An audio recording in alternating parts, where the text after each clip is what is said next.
అనే స్వామి. చెప్పండి తమ్ముడు స్వాములు. నాకు చాలా టెన్షన్ గా ఉంది స్వామి. ఎగ్జామ్స్ వస్తున్నాయి కదా, కాన్సన్ట్రేషన్ అసలు చేయలేకపోతున్నాను స్వామి. ఓ సింతేనా స్వాములు, దీనికే ఎంత టెన్షన్ పడుతున్నారు మీరు? స్వామి మా ప్రాబ్లం అంత తేలిగ్గా తీసుకున్నారు.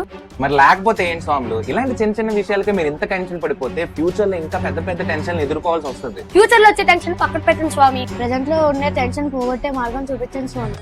సరే, మీ అందరికీ కూడా ఒక మంత్రాన్ని చెప్తాను, కానీ అది చాలా నిష్ఠగా పఠించాలి. అప్పుడే మీ టెన్షన్లన్నీ పూర్తిగా పోతాయి. సరే స్వామి. అందరూ కూడా చేతులు జోడించండి,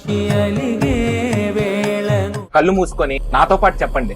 శ్రీరామ రామ రామేతి శ్రీరామ రామ రామేతి రమే రామే రమే రామే మనోరమే మనోరమే సహస్రనామ సహస్రనామ తత్తుల్యం తత్తుల్యం రామనామ రామనామ వరాననే వరాననే. జై శ్రీరామ్.